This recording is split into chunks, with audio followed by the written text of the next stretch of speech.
All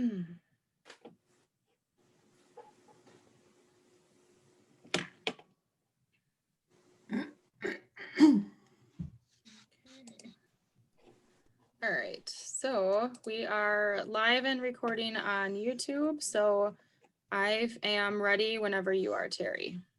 All right, so then we will call to order the September 30th Parks, Trails, and Lakes Commission special meeting. Jamie, do you want to do roll call? Yeah, Terry Steenblock, Here. Jason Steenblock, Here. Tim Miller, Here. Tim Gary. I think he's here but muted. He's on here, he's just muted. Doug Ramseth. Here. Karen Moorhead. And Betty Geyer. Here. Okay.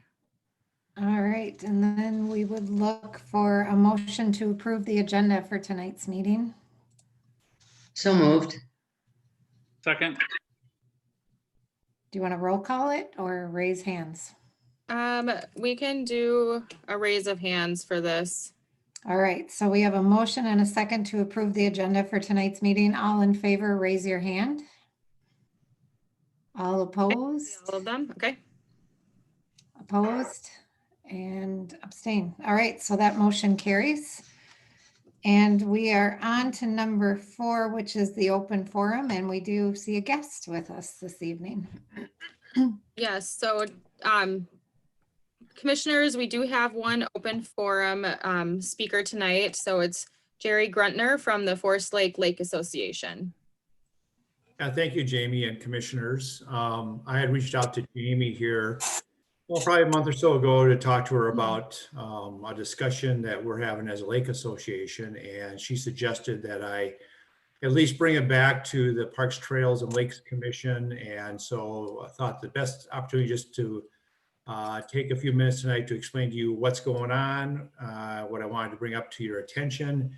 And then at some point in the future, I'd like to come and actually be on the agenda at one of your meetings to have further discussion and to talk about our next steps. So with that, let me give you a little open forum background on what's going on. Again, Jerry Gruntner, I'm president of the Forest Lake Association. For those that don't know much about us, we're almost a 500-member association now in Forest Lake. We're quite large. We're probably the largest association in the city of Forest Lake right now. And we're very active with a lot of things.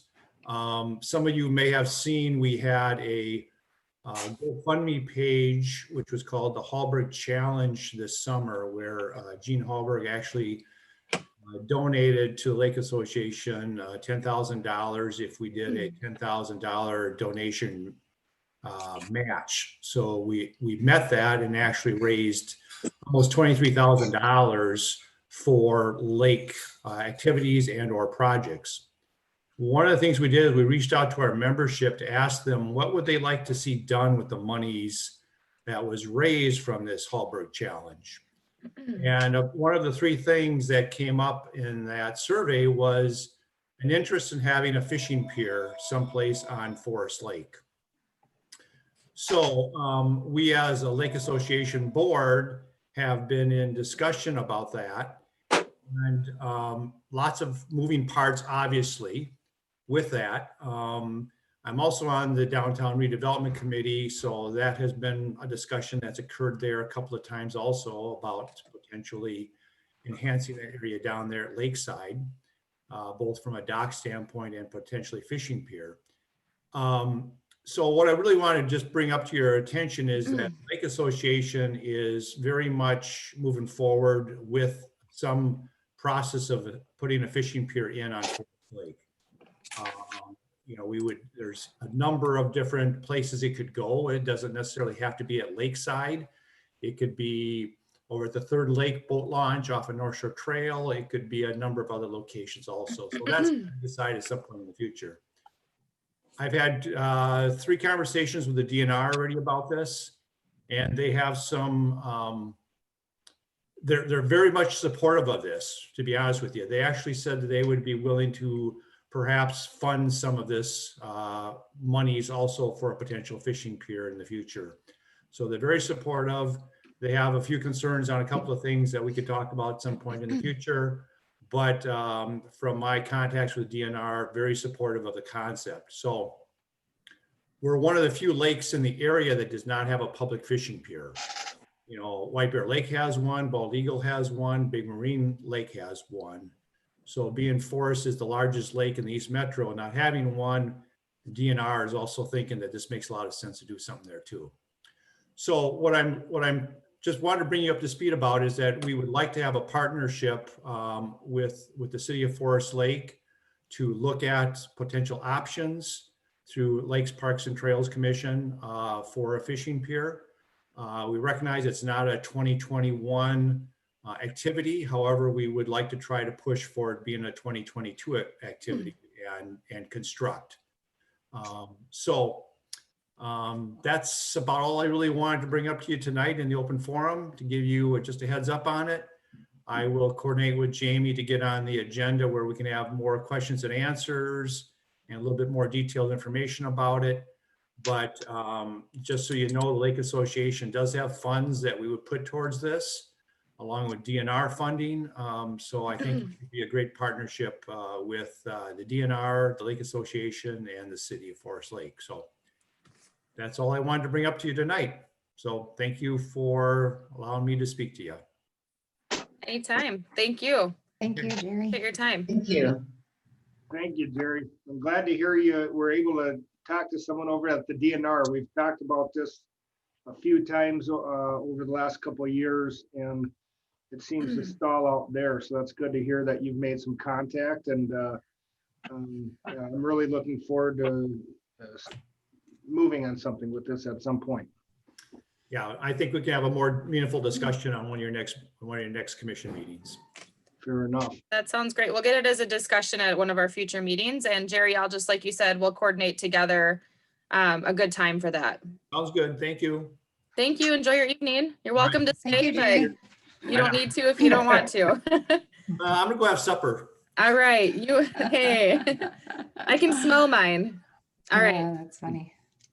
All right, so next on the agenda is the Bay Park equipment proposal.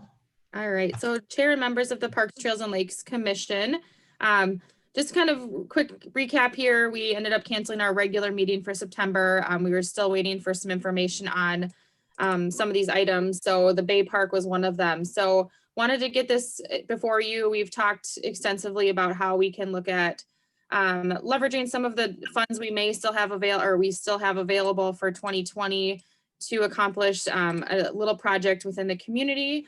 And one of the projects we talked about was looking at Bay Park for equipment. We did also look at basketball courts, which were too expensive for this year. And so this is a project that we could accomplish that was on our list of things that we would like to see happen. So included in your packet, I have outlined the situation with Bay Park. I can certainly pull up my screen share if that's helpful to kind of go through this together. So Bay Park, as you can see here, it's a small little parcel that we have as parkland. It's 50 feet by 100 feet and used to have this really old equipment there. So just for toddlers, you know, it's right in the middle of a neighborhood. So it's a small little area, but we did take this out and with the intention of replacing it and made some efforts towards that, but unfortunately it was not approved by the city council at that time. The message I think was just kind of less parks and let's just focus on what we have. So currently this park has been sitting vacant. So it looks like this, and I have had a few calls about it, and it is something that we thought would be nice to just put some swings and picnic tables and maybe some small equipment, which aligns with the 2014 master plan. So I looked at a couple different options, kind of outlined it here. And as you can see, this is a pretty reasonable, low cost project and investment for that to service that neighborhood, to make the park walkable and somewhere for people to at least sit down, have a picnic, maybe go swing. The funding, again, we talked about, you know, we weren't able to use our programs budget this year due to the COVID-19 pandemic. So one consideration is seeing if council will allow for us to use those funds for this project. I outlined the timeline. So really we'd be securing the order with purchasing materials and equipment. So we have that this year and then install in the spring of 2020. So tonight, just looking for discussion, and if the Parks Commission does want to move forward with this, I brought forward a couple ideas that I've worked with the companies on that we feel are a good fit for this park and being a small neighborhood park. So this is the first option. I think you might have all seen this. So it's a Little Tykes commercial with Northland Recreation. So they provided a couple renderings just to kind of give you a visual of what that would look like. So it kind of would look like that in that little space. And this is a 2 to 12-year-old structure. So it kind of gives you some ideas. These are the amenities or the pieces kind of broken down for you. Some swings, the climbers, let's see, and then the pricing. So I'm gonna just jump to the next one here. This other option, they didn't have a rendering, but you can see here, there's the flying squirrel is laid out here. This is a sensory wave seat, so it's an accessory item. And then the swings here. So just wanted to take a look at this tonight. It's a good time with equipment. The first item is on sale, and this we did receive some grant funding. So really this, we did receive over $8,000 in grant funding to help bring the cost down on that purchase. So I'll just show you that here. Jamie, does that, the bottom line include the grant money, or is that less the grant money? That includes the grant money. Okay. So on that project, they quoted the materials right here. So I'll show you that. The materials quoted is currently $21,000. So that you see that the grant is listed right here. And I did outline this in the staff memo. This number is clearly higher than the other quote, but please note that this includes an ADA swing that's rather expensive. It's an expression swing with an ADA. We also have this accessory item in here that the other quote does not have. So those are some things that, we could eliminate or reduce, but I think really looking at the playground structure to see what you think is the best fit for Bay Park. So with that, open it up to discussion and if anyone has any input, but if you are wanting to move forward, we would be seeking approval on a project tonight so we can get council approval or recommend to council. I have a question, Jamie. Are both options the same age group?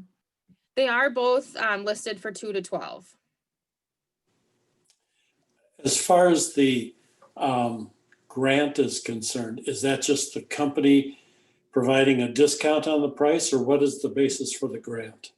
That's a good question. So annually, this grant program opens up. I think it's just a way for them to potentially get rid of some equipment that, phase out some equipment so they have the opportunity to bring in new, but it is a grant program that they run annually. And it's just a certain percentage of, you submit the application, they let you know what you're qualified for. So that is what I did for that product. And that's what the grant funding is that we would receive. So not quite half on the product.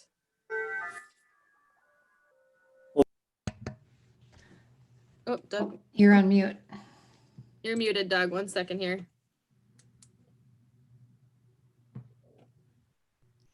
Hold on, Doug, you're muted. 1 second. There I go. There Okay, you go. Okay, we didn't hear any of that. the clock was coming on, so that's why I muted it. But it didn't. The Northland product looks like it could be more fun, but the price on the other one looks pretty good. The issue I would have is that ADA compliant swing looks kind of overkill on it, and the swing that was in the Northland, if they had something like that, it seemed one that could be used by everyone and be a little easier. Right.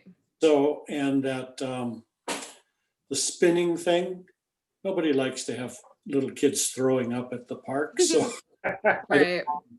I don't know about the swinging thing. So I'd be in favor of that one. The less expensive version minus that ADA swing, if there's an alternative ADA swing to that. So what did Mr. Miller or Mr. Steenblock, you guys are on the maintenance sub-team. Did you guys have thoughts on this one?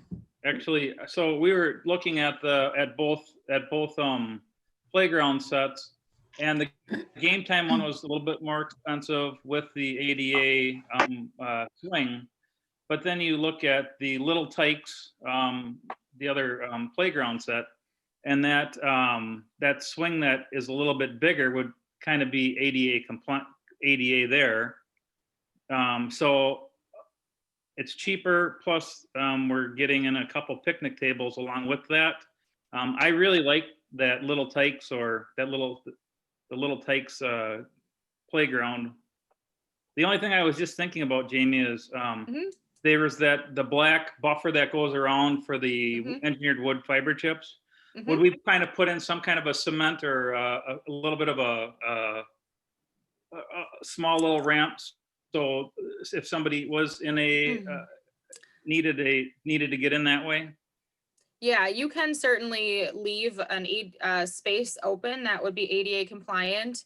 And just kind of, you wouldn't probably pour concrete and make like a ramp necessarily, but some way that we could make it that they could access it via wheelchair. Yeah, like I say, thank you. I really like that set. It looks like the perfect set for that area. Yeah, I agree with you, Jason. That's in a little dialogue with Jamie that I had was my kind of thought process too.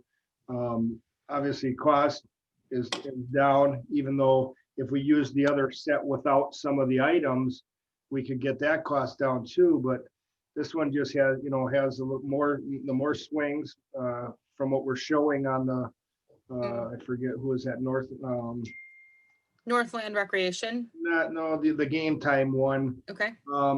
The thing I did question a little bit after the fact, Jamie, was the installation cost on each. They show about the same. Right. And it looks like the more expensive set would require more work to install. So I had a little bit of question on that. But yeah, my preference also was the Northland Little Tykes set.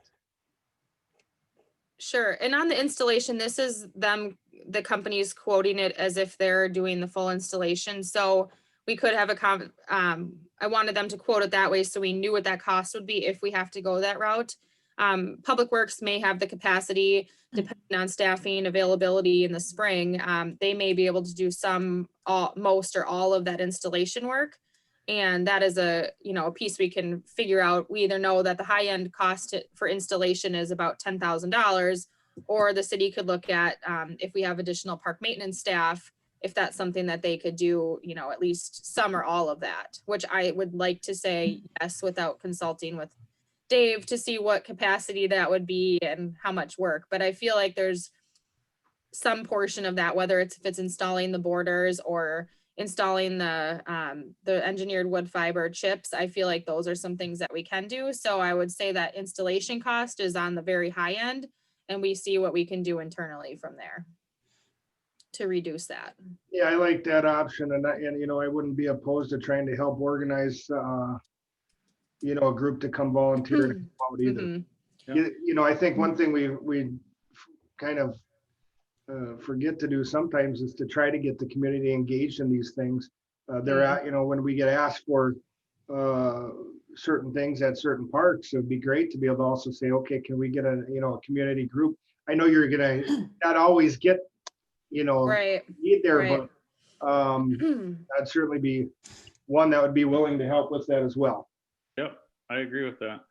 Yeah, and I think that's if we, seek approval, if this is approved and we can make the purchase and secure the equipment this year, then we can certainly work on that component. Because I agree, and I've also learned of other communities that sometimes, companies in the community just volunteer their time as a, contribution to the project, whether it's just they're donating their time and services to help with something like this to install. So I would say the installation cost $10,000 is, like I said, high end, and that's if that company comes in to do it, but we could work on a solution to keep that cost very minimal or none with city staff and or volunteer.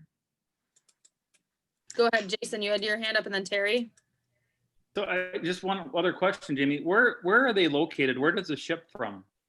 I believe, I don't know exactly where the Northland Rec ships from. But the good thing is they're free shipping with that one. So That's even better. they're out of, I know there's an office in the Stillwater or Woodbury. So I don't know if they manufacture it there as well. They could. I would have to verify. But it's free Actually, it shipping. looks like it could be Missouri, so not very far away. Okay. Well, it's nice to know that it's free shipping also. That's nice, really Yeah, nice. they have their freight as listed as free, so. Thank you. So I was just going to add a couple things. I think, our original intent was to replace something there, as you mentioned, when we removed the old equipment. I think that this equipment fits in the footprint of that area, the little tykes. I almost feel like the other one would be a little bit excessive for that small of an area. The other thing I'm wondering is that if we say yes to this tonight and we get council approval to allow us to do it with the reallocation of the funds, if it would be possible, because I know we've had at least maybe 3 or 4 requests for something at this park, if it would be possible to put a little coming soon 2021 and a picture of the park design on there for people in that area, or that would be good too. Yeah, I think that's not a problem. We could put a yard sign or something, with the design printed in a timeline. And I know when we talked about this project, we talked about swing set and picnic tables. But I think, having a small play structure is nice, because if you get, what it really does is it gets kids to stay there and play a little bit longer. Swinging is just kind of a back and forth motion. But now if you have a little play structure, there's climbing, there's the slides, there's, some more activity that they can do. So I think given that it fits the space a little better, that's why I also included a recommendation for a small play structure instead of just the swings and the bench, the picnic tables. So I think it does make it feel like it's a nice fit for that small space. Go ahead, Jason. Well, I'd like to make a motion, Okay. and I would like to make a motion to Bay Park with the Little Tykes playground set. Should I say total cost up to the 26,707? That sounds good. I'd like to make a motion up to 26,707 for Bay Park. So we have a motion on the floor. Do we have a second? I'll second. So we have a motion, Tim Gary, second. Any discussion? All right, hearing no discussion, we'll do the roll call, Jamie. Terry Steenblack, Aye. Jason Steenblack, Aye. Tim Miller, I, Tim Gary, Aye. Doug Ramseth, Aye. Betty Geyer. Aye. All right. All right, with that, motion carries. So I will get that on an upcoming city council agenda for their review and consideration to approve, and hopefully we'll see what happens from there. And then you'll make sure you ask for the reallocation of the funds as well. Yes. Thank you. All right. All right, so next is the facilities and special use. All It's right. So Mr. Chair and Casey. members of the Parks, Trails and Lakes Commission, you have a staff memo included tonight from our city administrator, Patrick Casey. So I'm just going to turn this over to him. He's going to walk through this and go over this with you. So with that, the floor is yours. Oh, I thought you would do this. You chickened out on me. No. Your name is on it. Yeah, I know. So you all received the memo regarding 3 of the main issues that we've had, at least since I've been here.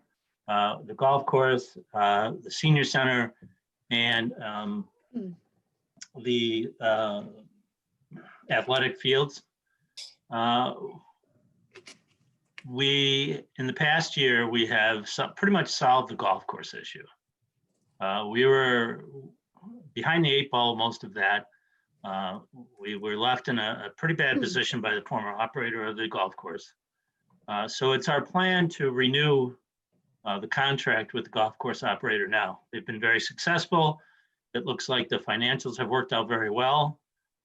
As stated in the memo, we plan to build a new building out there to better COVID distance ourselves, and then possibly open that up to future recreation possibilities, whether that's winter possibilities for cross-country skiing.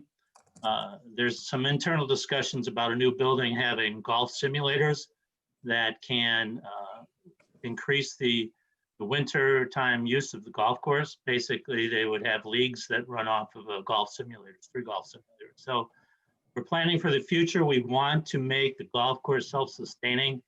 A new building that has a pro shop, a real good pro shop, for a 9-hole course. A little bit of food area, offices and storage. It makes a lot of sense. We have the funding to do that. So that's our plan to move forward on the golf course. I credit Jamie for finding the right people to run the golf course this year. She was a little disappointed that she didn't get to drive the beer cart this year, but No. Although it would have been fun. yeah. So I think that's a success story that we have so far. I think it's worked, and both Jamie and I were really concerned that that was going to happen, or that we were going to take turns out at the golf course putting people out. But I think that's I think it's a good thing. It's a good reflection on Jamie's work, on staff work, that we got that done. I think the course is operating well. I think the people who are operating are professionals. I think they have done a great job advertising and doing specials so that the revenue comes in, and they're on target. As most of you know, we have a $50,000 guaranteed profit for them. Hopefully we won't have to pay that this year. They're on course to possibly not have to pay that, or at least pay a very little portion of that. So it's a good thing, and we've gone forward. So that's the golf course. If there's any questions on the golf course before we move on, I'm going to do these one at a time. Let me know and ask you what you want about the golf course or what the future of the golf course is. We'll take those down. Actually, one question, Patrick. We're talking about putting in the new clubhouse. Yeah. Is there a chance that we can sell that clubhouse instead of just dismantle it and throw it away? Or do you? Yeah, there's to be honest with you, it's questionable on whose clubhouse that is. We have built, according to city records, the city built it. However, it's on the restaurant's property. For future discussion, I wouldn't count on that. We're going to be able to do anything with that at all except haul it out of there. Okay. Doug, you're on mute. again. I got to get rid of the clock. We like the clock, Doug. It's okay. It Yeah. keeps us to know what time it is. Don't worry about the clock. I'm wondering if you plan on having food in the new clubhouse. Is that in competition with Stella's then? And does that make them kind of an adversary in the project? Yeah, like most 9-hole golf courses, we will have some food. We won't be competing with Stella's. Hot dogs, frozen pizzas heated up in a pizza oven, chips, some beer or wine or something, but nothing. We're not going to be serving anything close to what a regular full service restaurant is. It's just kind of a little bit of side food. And the thing is, Stella's doesn't open until 3 o'clock in the afternoon most of the time. So it's really meant to service a lot of the early crowd, lunch crowd that's going to play golf. We don't expect people to make reservations or to come there for dinner or anything like that. So I don't believe there'll be much competition whatsoever. Actually, I think that the more people we have coming to the golf course, whether it's in the winter for hopefully for some golf on the machines, or as they come in the summer and golfing's been way up this year across the country, that it actually will benefit Stella's more than it will hurt them. Thank you. I was just going to give kudos to Jamie and to you, Patrick, as well, because I was ready to be done with it several months ago and you guys hung in there. And so thank you for finding a really good company. I think I like the idea of the clubhouse and the simulators. That falls in line when we were talking about our 10-year strategic plan and priorities. That was on that list of some of the things we brainstormed. So it's nice to see that coming to fruition. And it's also nice to see that it opens up the possibility of the golf course to our residents more so than just those that golf. I mean, there's some opportunities here to potentially use that clubhouse or those simulators for other activities as well. So thank you. I like it. I appreciate it. The other thing about this clubhouse, if golf ever, and, they have their ups and downs on golfing. If we ever are not able to provide golf because it's not economically feasible or things like that, we have built a building that we can use for something. It can be a recreational facility, it can be a winter recreational facility, it can be a rental, whatever. So building a building like that, it's going to be like a 50 by 60 building. We're not just going to waste it if golf goes away, which, I'll say I don't expect, but if in fact that we don't find a reason to keep golf, we'll be able to use the building for repurpose that to use it for other things. I have a question. Where on the property would that go? Well, we're talking about that right now, and it's either going to be where the first and sixth tee goes, and we'll have to realign the tees, or it's going to be in the putting green.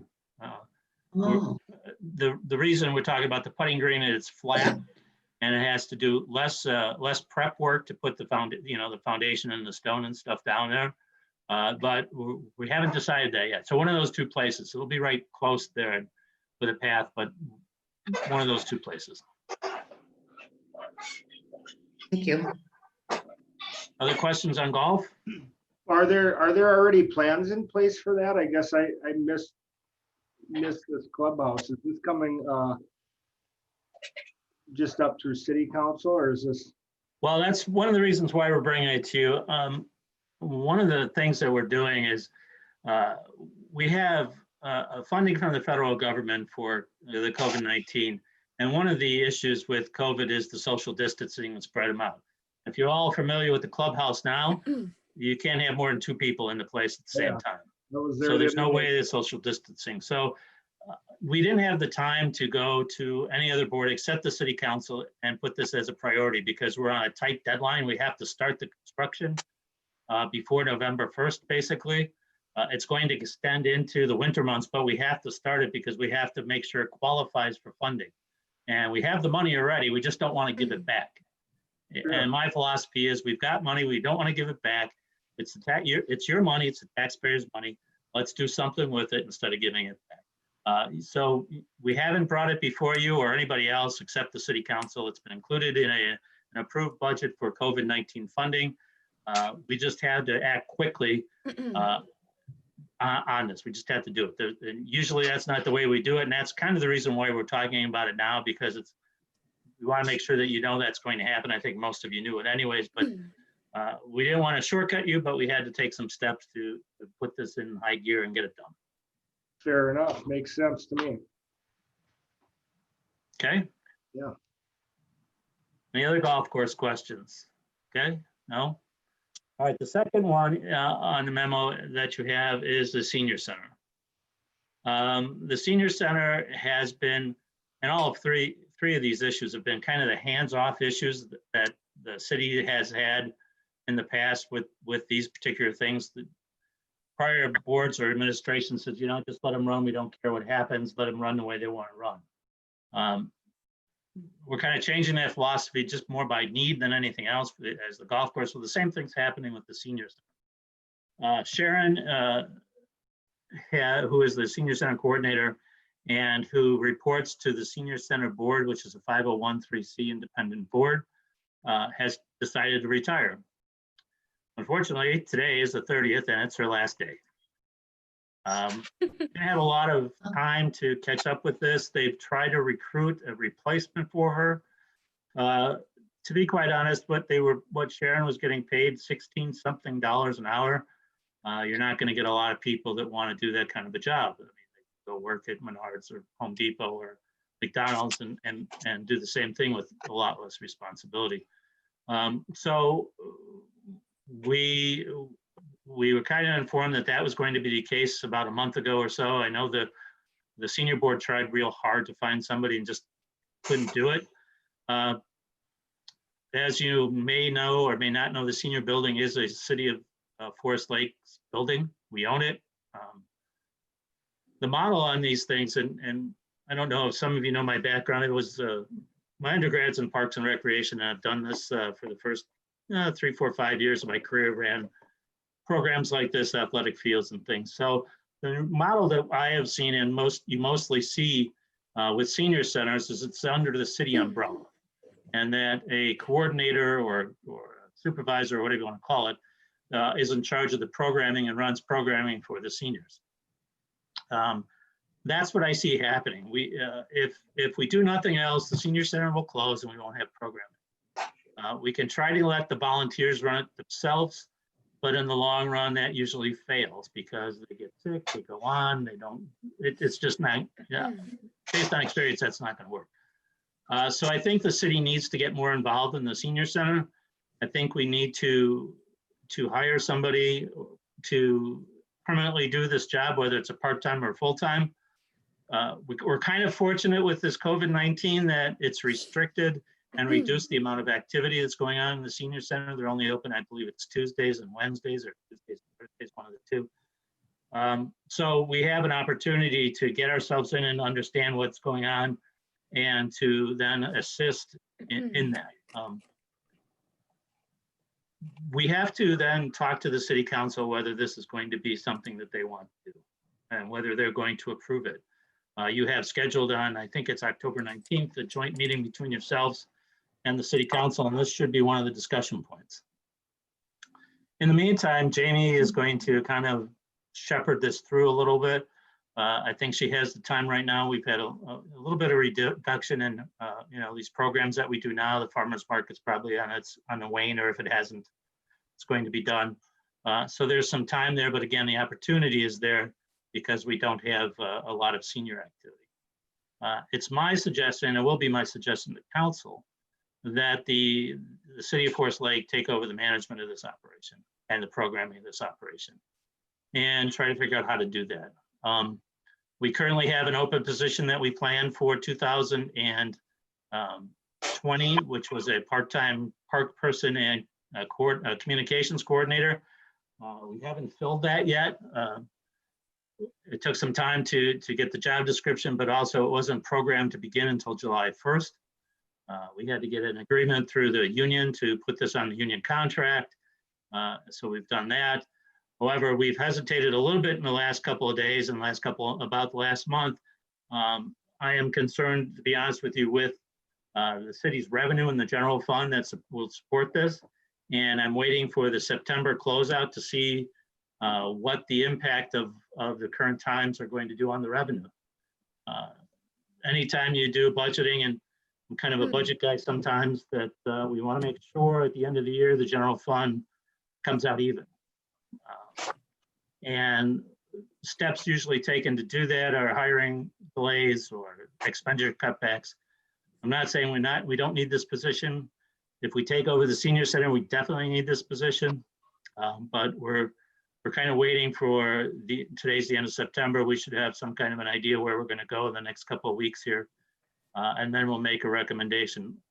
Job description's done. We just have to get it out there and advertise it and see what happens. So my recommendation is we take over the operation and programming of this. I think we can improve the programming. I think we can expand the programming. I also think that we can have a better handle on the maintenance of the building that needs to be done. We have staff that's able to do that. I think we can cut out some of the redundancies that seem to be there. There's no reason a senior coordinator should be doing independent payroll, independent bills, independent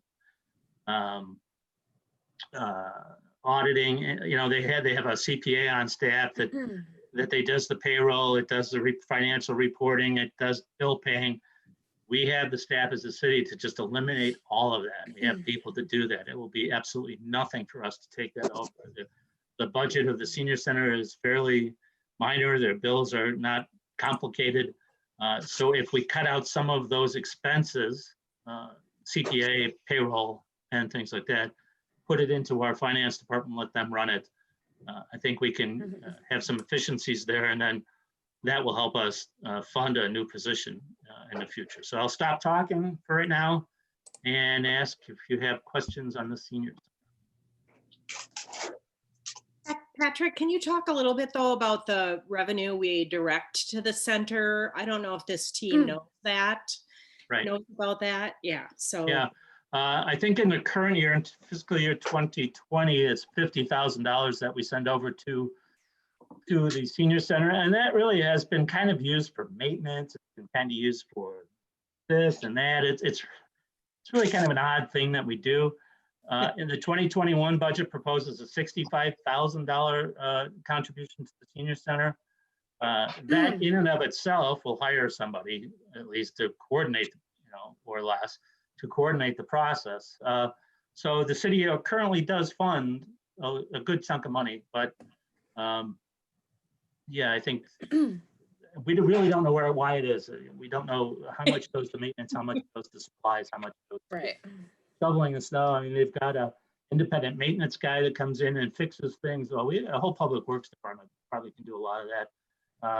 Again, it's really similar to the golf course, where, again, I said earlier that the city has been kind of hands off on this stuff and just let them run, close your eyes and they work fine. Well, whenever that happens, you always get to a point where things fall down. And we found it with the golf course last year, and we're finding with the senior center this year. So we're kind of reacting the same way. This isn't quite as mission critical because we have a lot of time to do this. We don't have to have a golf season open up and ready in a couple of months. So I think a slow progression. And before we move forward, I have to get the council's permission to go this way. I can't, if I do it myself, I can't. I mean, I would, but I want to make sure everybody's on board before we take that kind of step. Do we have an idea as to how many people utilize the senior center? Well, like the golf course, we kind of have an idea, but we don't know how accurate it is. They claim to be 200 members in the senior center, whether that's for bingo or the stale donut day or whatever else it is. We don't know, but Sharon says there's about 175, 200 members. So again, we have no real great data on what they do and how they spend their money and what the budget is. And it's just, again, it's just like the golf course. We have no clue what's going on there. And that's not because the people who ran it were not great managers, although one of them might not have been, but it's just because they don't keep those kind of records and we don't know those kind of records. We have to kind of rebuild the management structure of that program. And I just was going to chime in really quick on your question, Doug. So aside from all the members, they do have outside groups that come in to run like silver sneakers classes. They do Weight Watchers, Quilters Club. So people come in, and then they do have a lot of weekend rentals. So it is space that they do rent out. So that's something that we could take on to look at that fee structure. There's actually quite a bit of space there or at the senior center that we could look at maximizing or better utilizing that space for additional rentals. So they do receive some revenue coming in, but again, to Patrick's point, we don't know exactly yet how much and what that looks like, but those are some other components aside from just the senior recreation programming for the members and the community. Yeah, and that building has 3 really good rooms that can be rented out, and they probably could be rented out at the same time. So I think we could maximize the rental. I think we can make it more of a recreation center than it is just a senior center, so that there could be, I mean, if you think about last winter when you had your winter carnival, maybe it's not in the city hall, maybe it's at the senior center instead, where it's a little more intimate and a little less, not friendly, and they don't have to go upstairs and elevators. And so it opens up again, like the golf course clubhouse may open up additional possibilities down the road. It kind of open up to our imagination of what we can do. And Doug, I can speak to the kind of the membership or the activity there a little bit. I'm the city council liaison to the senior center. And I will say pre-COVID, it was very robust. The programming that they had was very robust and participation was good. You know, they have monthly birthday lunches and a volunteer recognition, and, you know, the room was packed for those events pre-COVID. So but what I would say is that it is an older demographic, probably, I'm going to say 75 and up, you know, maybe even 80 and up. So there's a lot of opportunity there. Those that are participating love it. It is their social outlet. But I think there's a lot of opportunity there to potentially expand some programming to younger seniors as well. And I think, Patrick, you could even speak to this, or Jamie, there's potential for YMCA and, you know, kind of intersection with their senior program. And so, and they have done some of that there, some exercise classes. So it's a pretty busy place, but there's still a lot of opportunity. Yeah, and I think part of the point is if we take the burden off of whoever is going to run it in the long run, of having to worry about how to file payroll and do audits and you know, run the bills list and write checks and all of that administrative stuff, and even reserve rooms for that matter, that a good senior programmer will look for expanded programs and will look for those partnerships like the YMCA to come in and augment their programs.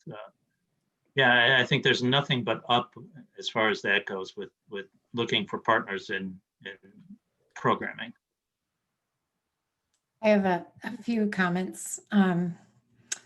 I would say that the way Forest Lake does some things is not normal. And this is another example of not normal. agree. And, you know, as a taxpayer as well, it concerns me that we give away this money and we have no idea what happens, and we're missing out on the potential for capital improvement opportunities if we were to be managing this and renting it. And so I like that we're starting to normalize. The one concern that I have, well, I have a couple concerns. So one of them, and I know, Patrick, you touched on this a little bit, we have the staffing piece.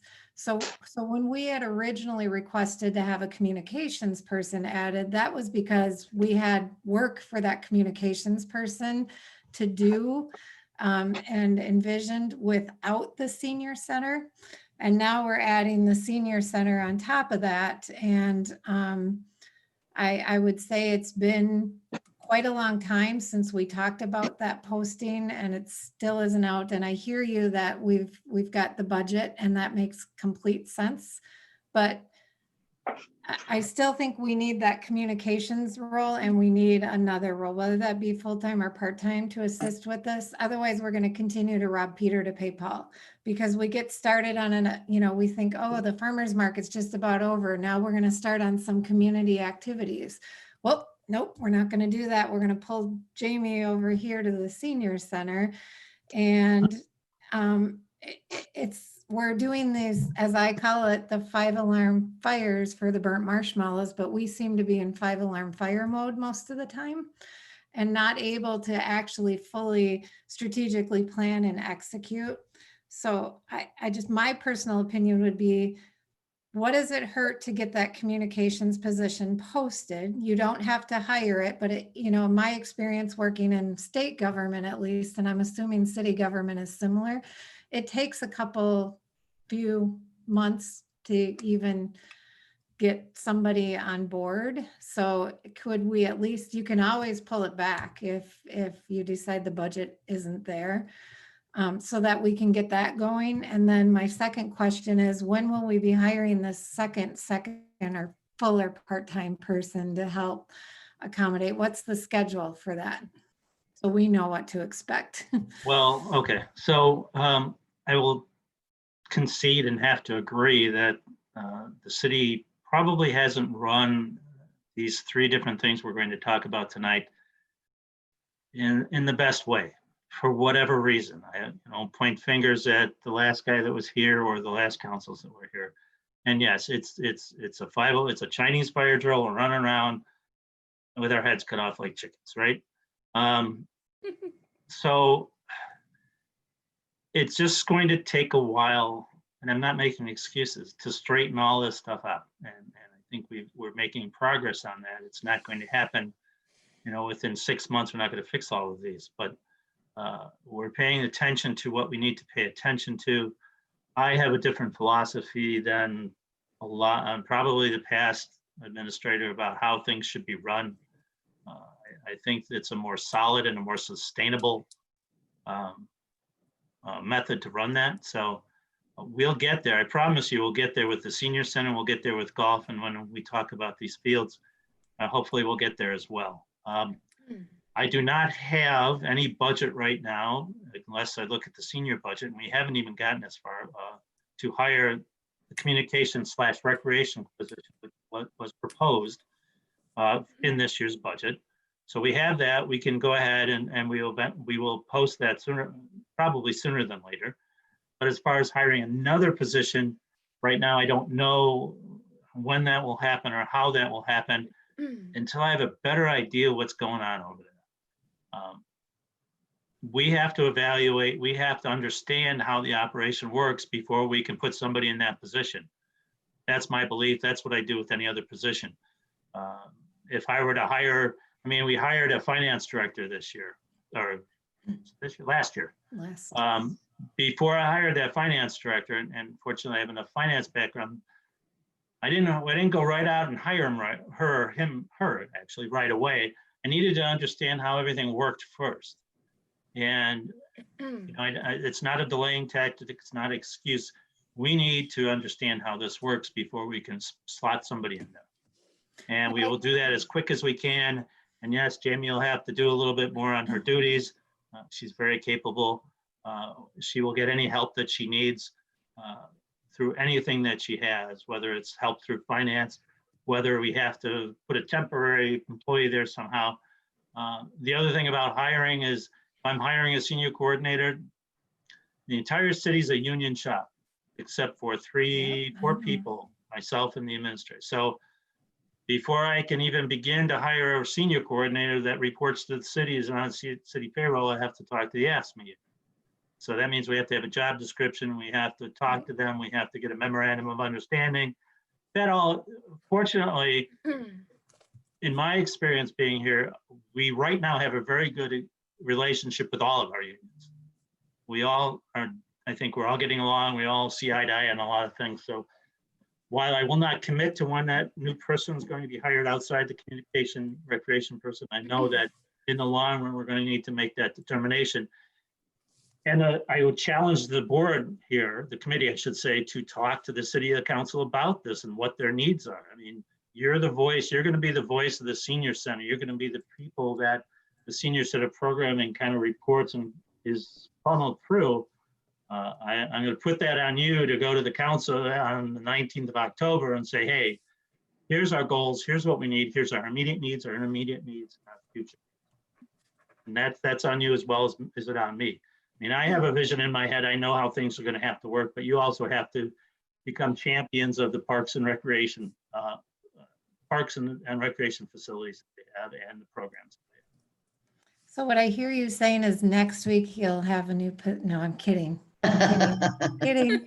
I would If say I could do it all on my own, we'd have it all settled by now. But I think that's fair. I think what you said is fair and it makes sense. I just want to make sure that it does. I think we as a commission then need to understand that the work that we were hoping to get done in some areas is now backburnered again. And so, Kathy, would make a plea to you, if parks, lakes, and trails was important enough to be prevalent on the strategic plan, then city council needs to put their money where their mouth is and start funding it at some point, because you can't make something a priority on a strategic plan and then not fund it. Because as I said, what I continuously see is we get a little momentum and then squirrel, if you've seen the movie Up, and then we get a little momentum and then flaw, and then we get a little momentum. So I think Patrick, I appreciate it. I think it's fair in that you need some time to evaluate it, but it can't go on for a lifetime. And it needs to be funded. And rest assured, I will be there on October 19th to help City Council understand my position. And I think, Patrick, could you kind of mention too the 10-year financial plan? Because some of will. this wraps into that as well, right? Okay. Yeah. So let me say a couple of things. I've only been here 2 years. I think we've made a lot of progress quickly, Mhm. whether by emergency or non-emergency. So a different philosophy, different way of doing business. You have. Making a lot more sense. So I think you can understand that I'm not going to change the way I manage, and it's been 35 years of managing this way. So strategic, the 10-year financial plan. Now the 10-year financial plan is going to lay out how we fund things for the next 10 years. One of the exceptions and that this committee has to understand is you're not yet included in any of that stuff, because I need to know what your goals and what your visions are. So we are going to present a 10-year financial plan to the city for everything else we do. It's not going to include recs and parks and trails. It needs to include recs and parks and trails. But I need to know, and you need to know, what is first, how it's going to work, and how much money you need. You know, where's the priorities? And you know, you had a 2014 park plan. That needs, the first thing you need to do is update that and see where you're going. You need to know, okay, so what's the priorities of this group? Is it to add more playgrounds? Is it to add more recreational programming? Is it to build a swimming pool? What is it? And I challenge you, that's what's going to have to happen. That's what you're going to have to go through and do. And I would agree with you. And we've tried to start that effort, right? What, a month or so ago? Right. And now here we Yeah. are again, where, Well, I mean, you said Sharon's retiring, right? At the end of September, Yeah, and and my we're trying- records, that's today. we're trying to kill all the squirrels. Yeah, So, right. sorry, No, but for you squirrel lovers. But no, I understand. But you should take the next year to do this. And the nice thing about a 10-year financial plan is it's a plan. And I've already talked to the people who are putting it together and how we're going to have to come back to council and say, okay, we're going to amend it. Here's where parks, recs, and trails fit. And how are we going to fund this stuff? Because, you know, parks, recs, and trails, and I'm going to give you, tell me now that we don't have enough land, that we're going to have to start to really look at getting more land to reserve for parks. Because in my opinion, your priority should be finding land and not money, because land doesn't come back once it goes away. So part of a plan needs to go, where should our future parks be and how do we get it?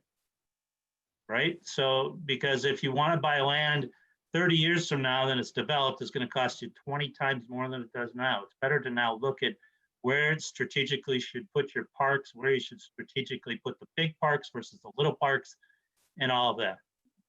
I'm not going to tell you how to do your job, but that's my opinion. So once we get that information from you, and I would say probably next year or whenever that might be, then we can easily slot that into a 10-year plan and update it. The challenge that you have, and all city departments have, is you're competing for the same dollars. And what's the priority? Is it a paved street or is it a park? Is it a park or is it a fix this building?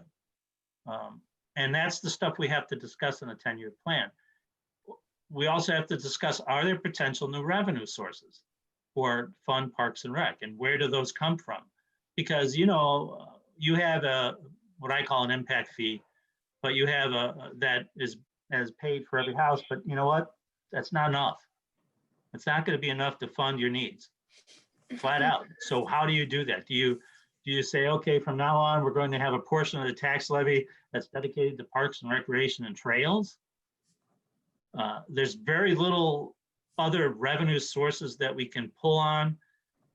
And those that we can, if it's different, require a referendum and state approval and all that kind of thing. So I'm a park champion. I agree with you guys entirely, 100%. And part of the strategic plan, it told us The reason people like Forest Lake and want to come to Forest Lakes is because the park's right trail and the lake. So that's one of our biggest draws, and we need to fund it and to continue to make it a part of what we do. And that's a challenge because you are competing for dollars with everybody else, and you're competing against the taxpayers, some of those taxpayers out there that say they don't want to fund that kind of thing. So. All right, I'll get off my soapbox now. I'll get Does off mine too. Anybody else have anything they'd like to comment on as it relates to the senior center? No, thanks. Are you sure? Yeah. It's been covered really well, so. Okay. Terry's got it. Okay, well, we'll go on to the most favorite subject we have, and probably the most complicated one that we have.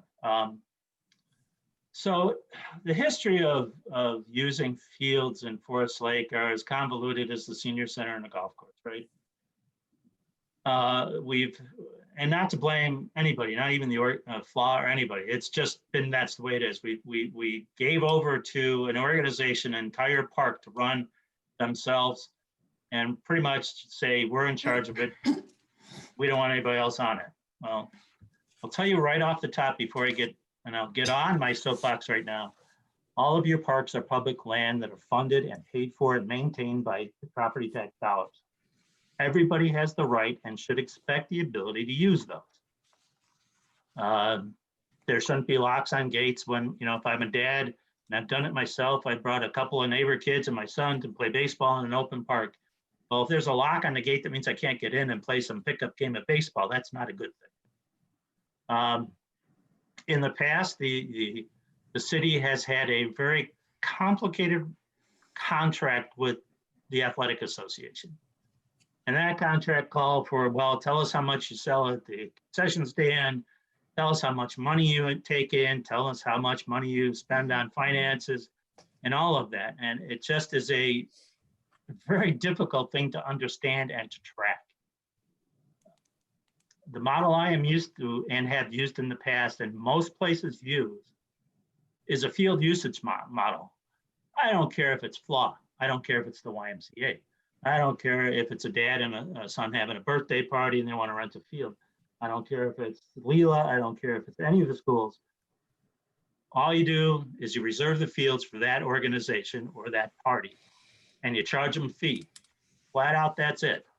So what I'm proposing, and to keep this really short, is that we come up with a field usage policy that eliminates all the other gobbledygook in a contract and says, if you want a field, rent it from us, give us the dates. I mean, we don't have a field structure or how much that might cost yet. But what I've done in the past is the fields that a long time ago, basically, they have a lot of demand, whether it's baseball, soccer, football, softball. You get together in February of every year, you invite all the parties who you know are interested in field rental, and you say, we're gonna have a field rental day. And you sit down and you say, okay, what days do you need your fields? And they all pick their dates. And then after that, you schedule them all in, you work it all on. And then March 1st or April 1st, you open up to the public, whoever else wants to. Now, there's going to be issues about, well, how do we do makeups? How do we do rainouts? How do we do tournaments? Those are easily handled. I mean, when I used to do makeups, we had games Monday, Tuesday, Wednesday, Thursday, and every Friday was open fields. That was makeup day. So if we had rain on Monday, everybody knew that next Friday, that's where their games were going to be. So they reserve it for makeup. It doesn't have to happen, then that field's open for you. But the point is let's treat all the organizations and all the people who want to use our field the same. Don't treat them any different. Now, we can, and I gave you some policies from St. Paul and from Ramsey. We can say that our local organizations, school have first dibs, first rights before anybody else. So if somebody from, St. Paul wants to come and rent a field for a tournament, they don't have the first right. FLA does, or Leela does, or somebody else does. I mean, we can do that, but that's why you have a scheduling day. It just takes all the muck and the craziness out of it. I mean, there's been arguments back and forth and back and forth. what the people should pay, what they shouldn't pay. Bottom line is they pay a field rental. The city is responsible for the maintenance of the fields. Sprinkler systems, fences, making sure there's no big holes in the ground. And then all they have to do, if like a flaw, for example, maybe they just have to drag the fields and chalk them. If they don't want to do that, we can find somebody to do that as well. But just let's make this simple. Let's make it straightforward. Then we don't have any complications. I mean, I know that's kind of boiling it down to a very basic structure, but that's what I think we should be doing. And I think that's the most fair and equitable way to do it. And to be honest, it's the most easiest for the staff to administrate that kind of thing. So I'll open it up if you have questions. I know that's probably a revolutionary thought here, but I'll let you ask me things. Say, I just want to say, I like this plan of the fee, and you're right, it has been convoluted in looking at what has gone with some of the organizations, I won't name any. And the fee and the dragging and finding that, I think you could just add another fee to drag and chalk it for a tournament. And if they want a maintenance person there for the day, we can probably figure that out too in a fee form. So I know that's worked in some other cities that I know, people that are in the public works department. So I like this option. I think it's an awesome idea, and I think it's going to work out very well. And you keep it simple. Hands down, it's a really great idea. And fair and equitable. And fair and equitable. Very true, Yeah. Betty. And I want to mention that it's just not going to be the Fenway fields. It's going to be every field that the city maintains and owns, whether it's a soccer field, football field, a baseball field, or a softball field. Coolangamp Park, same thing, reserve the fields. Any of the parks that we have a facility, reserve the fields. And maybe later on when we can put up more hockey rinks or stuff, they could reserve an outside hockey rink during the winter, who knows? But it's really just a really basic way of running our fields, knowing who's on them, and just getting out of the way, because really we don't want to be in the middle of an organizational structure and tell them how to run their baseball program, their soccer program, any other program. And I know, and I think Kathy, the Leela, they go out of the city to play games. Why is that? Well, it's because we have fields tied up that are by an organization that we know there's open times to use. So why are we allowing or letting or even telling a school like Leela, and I'm not favoring Leela, that they have to go to Blaine to play some of their games when we know we have fields open? They're just controlled by one organization. Couldn't agree with you more on that. I couldn't either. And I think it helps from a transparency standpoint, because we have had people come to the open forum complaining about costs and fee structures. And so at least this creates, again, going back to that equity and transparency standpoint, here's what the fees are, this is what's paid. We can make that public so that everybody understands that. And I think that eliminates some of the issues that we've had in the past. And I, like Patrick, believe that anybody should have the ability to use those fields. And looking at Fenway in particular, there are a lot of times living over in that area that you would see people wanting to use them and they couldn't because they were locked. And so I really like this plan as well. And it gets us off the hook of having to look at the financials for an organization, which I really don't care to do. But if we've got it in a contract, then I'm going to demand we get it. So it's a normal process. It's clean, it's equitable, it's transparent. It aligns with what other communities do. It's a proven model. It'll work. I just know there'll be bumps and bruises and finger pointing, but it really, in the long run, and I tell war stories, but it's like firing a bad employee, right? You feel really bad and you got to go fire somebody and you don't sleep the night before and you feel sick to your stomach, but you fire them. But a week later, you feel so much better because that employee is not there. It's the same kind of thing. If we straighten this out and we make it work, again, it's going to be a lot less work for all of us in the long run if we do this. So Patrick, in your earlier statement about you and your sons want to go use the ball field and it's locked. So now it's open and we schedule the ball field, but if there's nobody there, kids can go in and have a game all by themselves. Yeah, that would be I mean, again, I go back to my initial premise that these are fields that are paid for and maintained by your tax dollar. Yeah. You know, as long as we can have people go on them and just play pickup games, they're not going, you know, the risk of any damage or anything like that is very low. You know, unless you get some clown that's going to drive the field, but we don't open big gates for cars and trucks and things to go on them. We open small gates that, you know, I remember taking my son to baseball fields and trying to get to hit better. Now, it never worked because he never hit better, but at least I had the opportunity to go on a baseball field and pitch to him.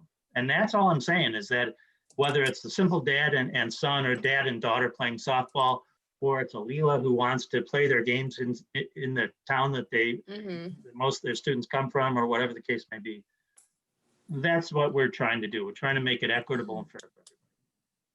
In my mind, that's an economic development opportunity as well. When we're sending people out of our community, when we could be bringing them in and generating revenue. And yeah, to me, it's a win-win, but. So these items didn't have an action item next to them. So what are you looking for from this commission? Well, I think you need to discuss whether you approve of the direction that we're going in. And if you want to take a vote that you approve those action, I think that's fine. Because really the next step that I planned on this was going to the city council with the joint meeting and saying, here's what we want. This is where we're going. And then we'll come up with the policies. I mean, we need to send back to the council a new contract for the golf course. We need to get the council eventually to approve some kind of senior set of coordinator that we don't have yet. We don't know how that's going to operate. And we need to have the council's permission to change the operations and the reservations of fields. If we get that approval from council, we'll come up with those policies, come up with those job descriptions or whatever they are, and go back to either you and or the city council to approve all that. So if you want to give an approval of the direction we're taking, unless you somehow disagree, I'd be happy to have you take a vote and say, send it to the city council and we'll talk about it on the 19th of October. Yeah, I think being it's a discussion, we could certainly do a consensus vote to just get everyone's approval that it's, you know, that everyone's on the same page as a consensus with the direction. I just have one question about being ready for something on the 19th. Is there then something we need to do before the 19th to support this? And that's up to you how you want to support it, who you want to call, what you want to call. All I believe in on the 19th, I'm going to have the same exact discussion with the city council. It's really up to you to say, I like it or I hate it. Okay. If you like it, that's fair. Go. If you hate it, well, then I'm surprised. All right. And I think it's important for us to know if you like it or hate it. Yeah. Okay. So without doing a formal, I'm going to make a motion to support carrying this on to the city council and ask for a vote from people. I second. All right, can we do a roll call? Terry Steenblock, Aye. Jason Steenblock, Aye. Tim Miller, Tim Gary. Is he on here anymore? He dropped off, I think. Doug Ramseth, Aye. and Betty Geyer. Aye. Well, thank you very much. I appreciate your time and listening to me and some of my babbling, but I think we're on the right track. It's really helpful to know kind of where we've been and where we need to get to. So Yeah, that was I good. agree. Thank Okay, you. Thank you, Patrick. All right, have a good evening. I'll let you guys finish your business. All right. Thank- Thank Thank you. you. All right, so we have, boy, all of a sudden it's really raining again. I Holy know. cow. We have staff updates next on the agenda. Do we have? Just for me, a quick staff update, just to talk a little bit about kind of the next step. So October 19th is a joint workshop with City Council. For that agenda, we'll do a park review for the year. We will have the conversation about tonight with we're calling it more of a facilities and special use policy and model. And then lastly, we'll have a 10-year plan discussion. So that was really the first intent for this joint workshop, was to talk with the City Council about our 10-year plan, our vision, things that we talked about in our workshop. So that was the original intent. We did kind of step up with, given the senior center situation, we are adding this other facilities piece as well. So that's where that tie-in will come in. Other than that, then we'll have our regular Parks, Trails and Lakes Commission. We're going to be back to Tuesdays now that the farmers market has ended. So I'll send a reminder, but the third Tuesday of every month at 5 o'clock for October, November, and December, and then into the new year. That meeting, I would anticipate talking about our fee structure. So that might look at our normal fees that we've charged for community events, so arts in the park vendor fees, park rental fees, but we're also going to want to take a look at some of these other potential fees for fields, even if, something with the senior center may fall in there. So the fee structure will be on that agenda, and I'll keep you posted if there's other items, but that'll be our key item to focus on. Just aside from that, I've been working on, from the community programs and events side, I've got a handful of things that are in the works right now that are near final planning stages. One is a drive-in movie. I'm just waiting to make sure the screen's available. I was looking at Friday, October 30th, out at Fenway Park, where we could do 2 different showings. Start with Monsters, Inc. for the younger kiddos, and then do another showing of Hocus Pocus. So that's what I'd like to see that still happen. I'm just, again, waiting for them to confirm the screen availability for that. I've met with Terry regarding a fall scavenger hunt. So we've talked about that, and I've included Betty and Karen Moorhead on that conversation. Pretty high level, we're looking at November, where we are going to talk about more of a photo scavenger hunt, something that we can put out there for the community to do over a week-long period, maybe for the whole month, where they can just go do it on their own time. And it's just a fun activity to encourage people to get out. I think it's important right now with social distancing and everything still going on with COVID, that they can just do that within their household on their own time and be socially distanced. So we're working on some form of scavenger hunt. And then lastly, we talked about still doing the tree lighting ceremony. That would be Saturday, December 5th. So we're just gonna have to be creative on what that looks like to be done safely. A couple options I've seen in other communities is they're live streaming the tree lighting portion. Other communities are just having the tree lit at the beginning of the event, so that you don't have people huddled around the tree for the actual lighting, and then just different programming throughout the park. So having to look at some models, but that would be December 5th. And then lastly, I sent you some information on the Magical Park. It's a app through Google Play or the App Store. Stumbled across it through a network I follow, Women in Park and Recreation. And we share a lot of ideas on there, and it's just something that I think is kind of fun and interesting. So I'm going to continue looking into that, but that would be fun to consider for just an activity people can do on their own time safely with social distancing. So that's kind of the community program side of things. And lastly, I mentioned early on that I oversee our recycling grant initiatives. So I have a lot of work to do there. And I'm looking at something for November 15th, which is, I think it's like America's, recycling day. So kind of a lot on the program side. I'll see how much of that I can bring to life as I work with the senior center transition. and how that will come together in the next couple weeks here. So that is it on my end, unless you have any questions on anything. Terry. If we're going to do the joint council meeting and talk about the 10-year plan from a priority standpoint, I would rather see you spend some time. Can we get kind of a draft document of what we talked about and figure out if Yes. that's what we want to bring forward and what that looks like?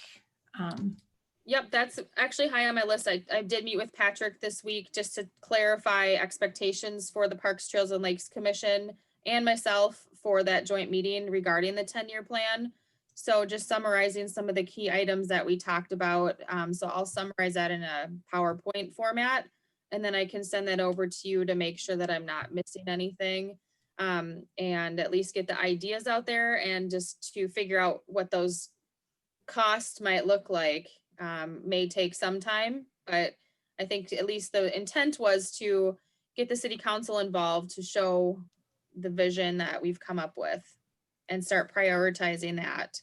And that's the intent of this first meeting. And then from there, through that workshop, give us further direction on, okay, is this a go? Are we in alignment? Are we missing anything? And then from there, we can start piecing together with some of those costs to then insert into that 10-year plan.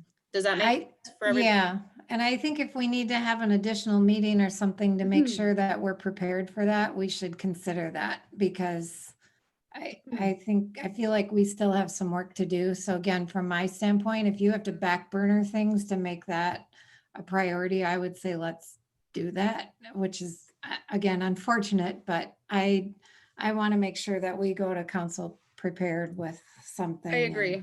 So I personally loved the visioning document that you created, and to build off of that. And then I think what council would be looking for, just to kind of help maybe guide your progress moving forward, would be, an overview of that visioning document. What does that mean?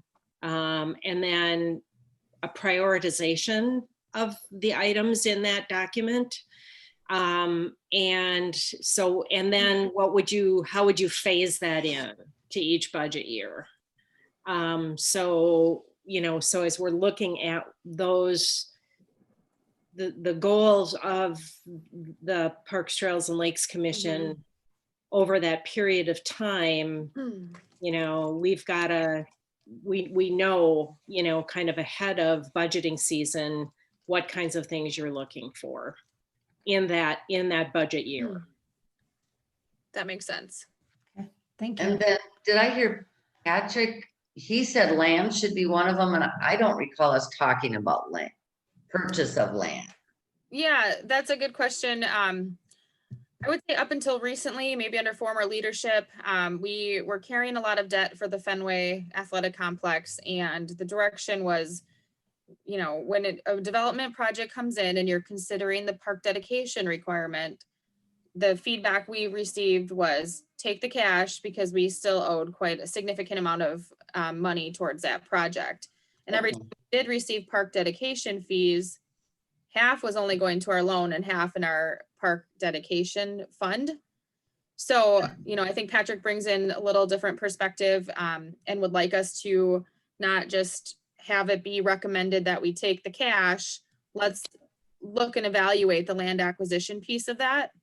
Given that, we financially are no longer owing that debt. And he does make a good point of, we're kind of landlocked right now with what we have is what we have. We have secured a little additional land adjacent to the Fenway Athletic Complex for future expansion.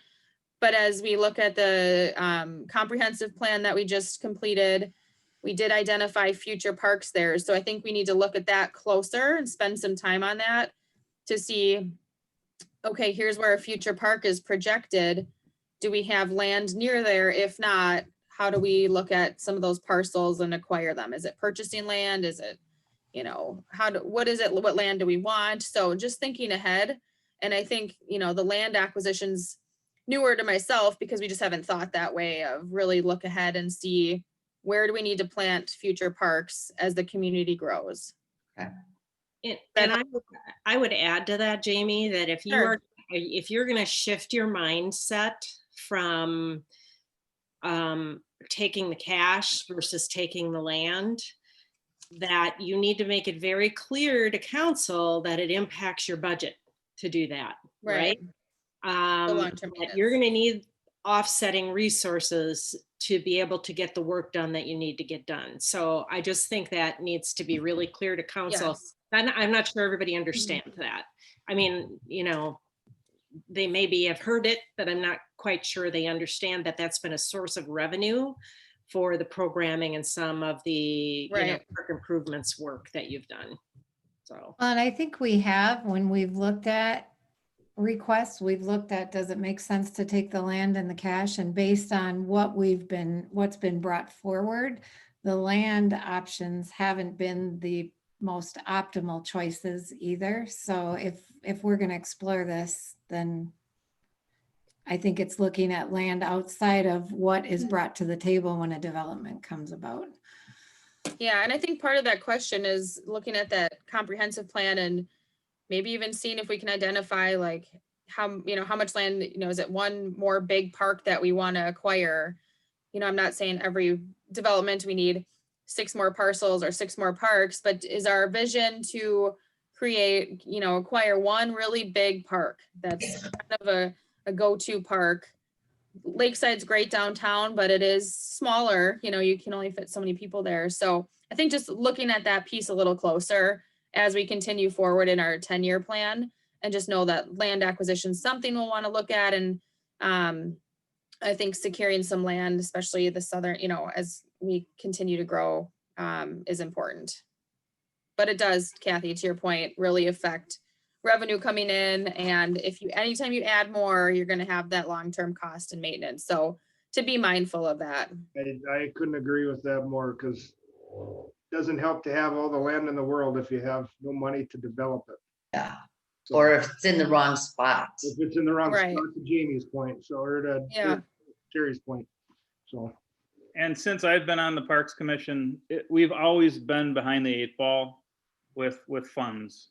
So that's why we've always taken the funds to try to just do the bare upkeep on our parks. And so like Kathy said, we need to make sure that council knows that we're gonna need a separate funding allocation for land. Yeah. And I know we'll get there in the conversations, but you know, as part of the 10-year financial plan, but I think, you know, as we navigate through this and identify our priorities and put some price tags to some of these things, you know, I really think looking at alternative revenue sources is going to be you know, one of the tasks in that Yes. process, because I've seen other communities impose a 0.5% sales in tax, and 40% of that tax revenue coming in is from outside the community, people that are coming into Forest Lake to use our recreational facilities. And I know that that requires referendum and state approval, but communities have done it and they've been successful. So, you know, I think those are things to think about, you know, not next year, but, you know, those are going to take some time. But I think right now is what's the vision, and have a very strategic approach to that of here's exactly what we want to do, present that, and then figure out how we're going to fund all of it. So I think I feel like we're trending forward. We're taking the steps forward. I think the joint workshop with council will be very helpful for us as we continue navigating down this road. And if we do need an extra quick meeting, I'm certainly happy to coordinate that early mid-October. Thank you. it would be interesting, Jamie, you know, because we have floated the idea of a city tax from time to time, just to have a consistent, a small city tax, just to have a consistent source of revenue, you know, and not people don't like taxes, right? I mean, it's just the I nature. do. It's, well, I do. I actually really like to pay taxes. I think Like, Tim does to some degree, right? Yeah, I'm just until like saying. April 13th when he's like taxed out. yeah, well, especially locally, when you can see the fruits of those dollars that you Yes. pay, right, at Yeah. the local level. I don't like federal taxes much, but I do like state and local tax. Anyway, but it would, I wonder if there would be a way, I wouldn't even know where to begin with this, but it would be interesting if there would be a way to analyze the tax, the revenue impact from a small tax beyond the residents of the city of Forest Lake, right? So those that are Yeah. coming in for recreation or to visit restaurants or to shop or whatever. I am not sure how that would be done, if there is a way to do, I mean, Yeah. you can Does the create. League of Minnesota Cities have something, or So- the Department of Revenue's research So- department? I attended a conference and one of the sessions I went to, I don't know the exact title, but it was about, there was a few park directors from other municipalities who had gone through this, imposed a sales tax, small city sales tax to fund their large, big improvements for the community.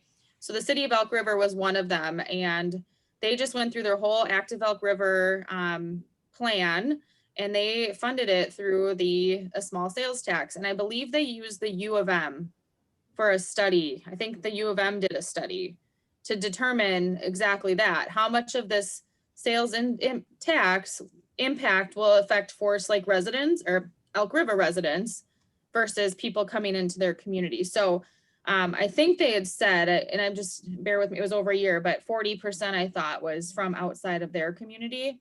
So I think that, I mean, I would be up for the challenge and doing the research to understand that, because I think that we do need a sustainable and pretty significant revenue stream if we truly want to accomplish what we want to accomplish in 10 years, because funding has always been a problem. And I visited a park this weekend, brand new, I think it was Little Tykes, and it was probably $500,000. Like, that's just one project, and we talk about the trail development and the list goes on, and we're talking like, this is going to be a lot of money. So I think that, to really see the reality in our work in a 10-year plan, because as Patrick said, otherwise we're fighting for the same dollars. And there's certain things that we're going to absolutely need as a priority over maybe a new park development. So I think, I can put that on that list of, in the next couple months, maybe look at what that